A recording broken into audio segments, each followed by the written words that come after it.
ভাইজান, ট্রাকের লোকগুলা তো দেখি ডাকাইতের মতো পালাইলো। আর এইটা কেমন কফি? কাঠের না, আবার বাঁশেরও না, পুরাটাই লোহা দিয়া বানানো। আর গায়ে এগুলা কি পেঁচানো? শিকল? হ, শিকল দিয়ে আবার বড় বড় তালা মারা।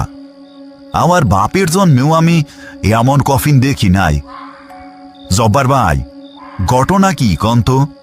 মরা মাইনসের কফিনে তালা মারব কেন? কাগজপত্র তো সব ঠিকই আছে, বন্দর থাইকা পাঠাইছে। চিঠিতে লিখা এই লোক নাকি বহু বছর আগে এক জাহাজে মারা গেছিল। সাগরের তলে জাহাজ ডুইবা আছিল, এখন উদ্ধার হইছে। কিন্তু কিন্তু কি জব্বার ভাই? কিন্তু চিঠির নিচে লাল কালি দিয়া বড় কইরা লেখা, কখনো কফিনের তালা খুলবেন না, যেমন আছে তেমন ভাবেই দাফন করবেন। সূর্যাস্ত থাইকা সূর্যোদয়ের মধ্যে কাজ শেষ করতে হইব। অদ্ভুত কারবার। রতন, দর্ত অনেক ওজন মনে হইতাছে, চাকাওয়ালা ভ্যানে তুলতে হইব। তারা তিনজন মিলে লোহার সেই কফিনটা ধরাধরি করে ভ্যানে তুলতে গেল। কফিনের গায়ে হাত দিতেই রতন ছিটকে দূরে সরে এলো। ওরে বাপরে ভাইজান, কফিন তো না, যেন বরফের চাকা। এত ঠান্ডা কেন? হাত দিলেই মনে হয় হাত অবশ হয়ে যাইতেছে। সাগরের তলে আসিল তো, তাই হয়তো ঠান্ডা। বেশি কথা না কইয়া ধর। বিসমিল্লাহ। অনেক কসরত করে তারা ভারী কফিনটা ভ্যানে তুলল। গোরস্থানের এবড়ো থেবড়ো পথ দিয়ে ভ্যান ঠেলে নিয়ে যাচ্ছে তারা। চাকাগুলোর ক্যাচ ক্যাচ শব্দ নিস্তব্ধ রাতে এক ভুতুড়ে পরিবেশ তৈরি করছে। হঠাৎ কফিনের ভেতর থেকে একটা শব্দ হলো, যেন ভেতরে থাকা লাশটা এ পাশ থেকে ও পাশে গড়িয়ে পড়ল। ভাইজান, লাশটা নড়ল না? আরে ভ্যান গর্তে পড়ছে, তাই হয়তো লাশ নড়ছে। চল তাড়াতাড়ি কর, কুয়াশা বাড়তাছে। তারা কবর পর্যন্ত পৌঁছে গেল। গর্ত আগে থেকেই খোঁড়া ছিল। কফিনটা নামানোর প্রস্তুতি নিতেই এক লোমহর্ষক ঘটনা ঘটল। কফিনের গায়ে পেঁচানো মোটা লোহার শিকলগুলো হঠাৎ নড়ে উঠল, যেন ভেতরের কেউ ওগুলো ছিঁড়ে ফেলার চেষ্টা করছে। আর ভেতর থেকে নখ দিয়ে লোহা আঁচড়ানোর মতো খসখস শব্দ শোনা যেতে লাগলো। ইয়া আল্লাহ, করিম, শব্দটা তো আমিও শুনলাম। মরা মানুষ লোহার কফিন আশ্রায় কেমনে? ভাইজান, দেখেন তালার গোড়া দিয়া পানি পড়তাছে, কিন্তু এই পানি তো কালো, আর গন্ধটা সাগরের পচা মাছের মতো গন্ধ।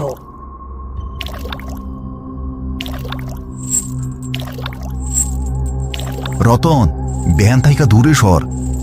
কফিনটা ভ্যানের উপর ভয়ানকভাবে কাঁপতে শুরু করলো। মনে হচ্ছে ভেতরে কোনো বিশাল শক্তিশালী প্রাণী আটকা পড়েছে। কাঁপুনির চোটে ভ্যানটা উল্টে যাওয়ার উপক্রম হলো। হঠাৎ কফিনের ভেতর থেকে একটা অস্পষ্ট ভারী গলার আওয়াজ ভেসে এলো, যা কোনো মানুষের গলার আওয়াজ নয়, যেন সাগরের তলদেশ থেকে উঠে আসা কোনো বুদবুদের শব্দ। পানি, লোনা পানি, বাতাস চাই, বাতাস। ভাইজান, ও তো বাইসা আছে, ও বাতাস চায়। তালাটা কি কইলা দিমু? খবরদার রতন, হাত দিবি না। চিঠিতে মানা করা আছে, নিশ্চয়ই কোনো কারণ আছে। কিন্তু করিম, জ্যান্ত মানুষরে কেমনে দাফন করমু? যদি ভুল হয়, যদি সত্যি সত্যি লোকটা বাইচা থাকে? করিম দ্বিধায় পড়ে গেল। একদিকে নির্দেশ তালা খোলা যাবে না, অন্যদিকে মানুষের মতো আর্তনাদ। ঠিক তখনই কফিনের ডালাটা ভেতর থেকে এমন জোরে ধাক্কা এলো যে একটা শিকলের আংটা টং করে ছিঁড়ে ছিটকে পড়ল করিমের পায়ের কাছে। ছিঁড়ে যাওয়া অংশটা দিয়ে দেখা গেল কফিনের ভেতর থেকে দুটো জল জল লাল চোখ তাদের দিকেই তাকিয়ে আছে। ভাইজান, ওই চোখ ওই চোখ তো মাইনসের চোখ না, কিন্তু ও আমারে ডাকতাছে। ও কয় ওর দম বন্ধ হইয়া আসতাছে। আমারে তালাটা খুলতে কন ভাইজান, ওরে বাঁচাই। আহ রতন, পাগলামি করিস না, ভালো কইরা তাকা।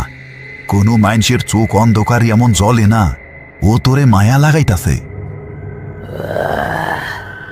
রতন, দয়া কর, আমি মইরা যাবো। তালা খোল, তালা খোল। কণ্ঠস্বরটা সরাসরি রতনের নাম ধরে ডাকলো, অথচ রতনের নাম তার জানার কথা নয়। রতন করিমের হাত ছাড়িয়ে একটা বড় পাথর তুলে নিল তালা ভাঙার জন্য। সে যেন আর নিজের মধ্যে নেই। করিম, রতন রে থামা। ওই তালা খুললে আমাগো কাউরে জ্যান্ত রাখবো না। চিঠি লাল কালি এমনি এমনি ব্যবহার করে নাই। আরে রতন, হুশে আয়, এইটা শয়তান। আল্লাহরে ডাক রতন, আল্লাহরে ডাক। করিম রতনকে সরিয়ে দিতে কফিনের ভেতর থেকে সেই করুণ সুরটা পাল্টে গেল। এবার ভেসে এলো হাড় হিম করা এক ভয়ানক গর্জন। মনে হলো হাজার হাজার সাপ একসাথে হিস হিস শব্দ করছে। কফিনটা ভ্যানের ওপর লাফালাফি শুরু করলো। ভ্যানটা আর ভার রাখতে না পেরে উল্টে গেল। দরাম করে বিশাল লোহার কফিনটা মাটির উপর। খুল, না খুললে আমি বাইঙ্গা বাইর হব। তবু রক্ত দিয়া আমি আবার সমুদ্র বানাবো।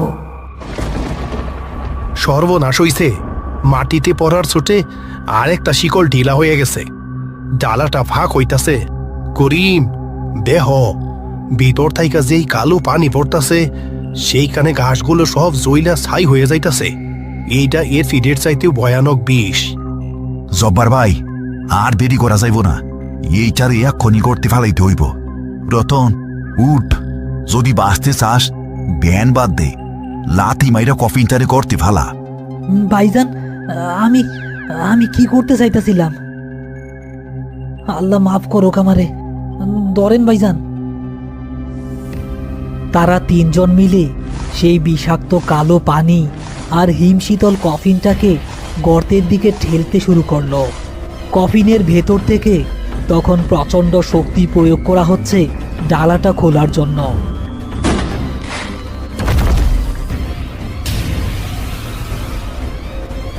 একটি হাত, যেটা মানুষের মতো দেখতে হলেও আঙুলগুলোর মাঝখানে হাসির পায়ের মতো পর্দা লাগানো এবং নখগুলো বড় বড়, সেটা ফাঁক দিয়ে বেরিয়ে এসে করিমের পা খামচে ধরার চেষ্টা করলো। ইয়া আল্লাহ, এটা তো শয়তান হয়ে গেছে। বিসমিল্লাহির রহমানির রহিম, ধাক্কা দে। করিমের চিৎকারে তিনজন একসাথে সর্বশক্তি দিয়ে ধাক্কা দিল। ভারী লোহার কফিনটা গড়িয়ে গিয়ে ধপাস করে গভীর কবরের নিচে পড়ল।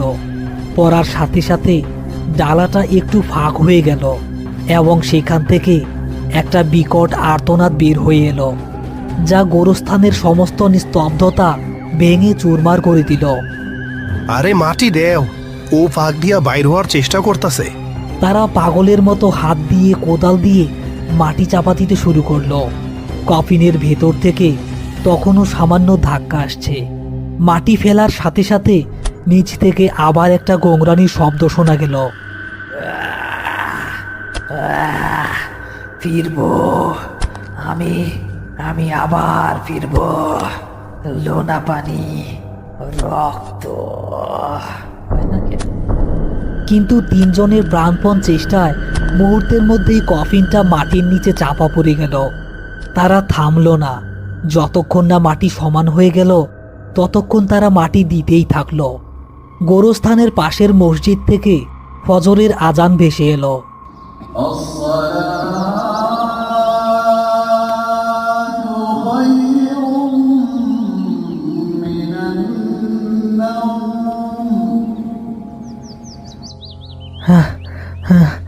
ভাইজান, এটা কি আছিল? ওই হাত, ওই চোখ, ওইটা তো মানুষ না। করিম, সিট হিরুলটা